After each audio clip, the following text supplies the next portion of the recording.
Kim o? Kim o gecenin bu saatinde? Kim o? Benim Hasan emmi, ben Dilber. Dilbercan sensen. Sensen Dilbercan. Benim emmi, ben Irak'tan geliyorum. Gel Dilbercan gel. Dışarıda kalma. Soğukta üşümeyesen. Gir içeriye. Emmi handa yer var mıdır benim için? Nasılsın Dilbercan? İyi misin?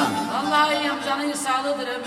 Yorgun düşmüşsen. Irak'tan geliyorum emmi, yorgunum. Anacan başım üstünde yerin var. Allah başını var etsin. Hanım sana açıktır. Gel buyur yavrum. Allah razı olsun. Dışarıda Allah kalma yavrum. hanene başlasın emmi. Gel yavrum gel. Dışarıda kalma. Üşümeyesen. Sağ olasın emmi.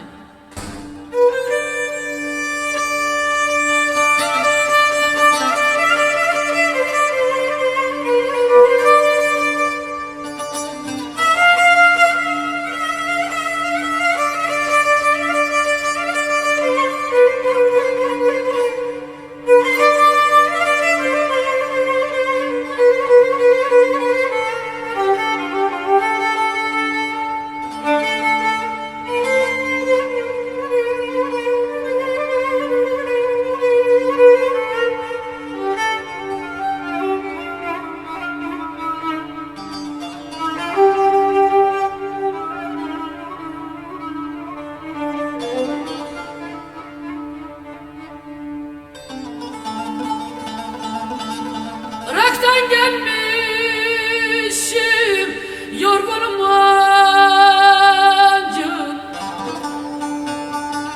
Şuraya bir yatak ser yavaş yavaş. Aman karanlık görmesin gözüm, beyaz perdeler. Gel yavaş yavaş, gel yavaş yavaş. Aman karanlık görmezsin gözüm, beyaz perdeleri. Gel yavaş yavaş. Uy.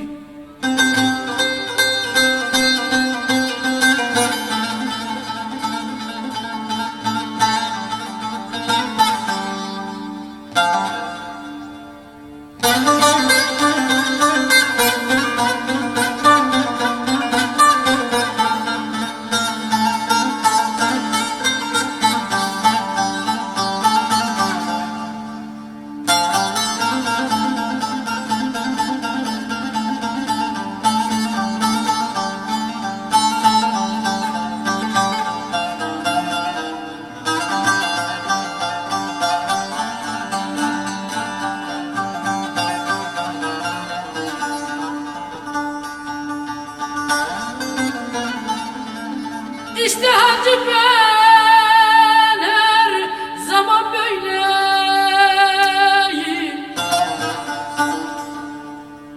Öteyine sen sor, ne ben söyleyeyim. Doldur artık başka dehin eyleyim. Şu bizim hesabı gör yavaş yavaş. Doldur artık başka dehin eyleyim. Şu bizim hesabı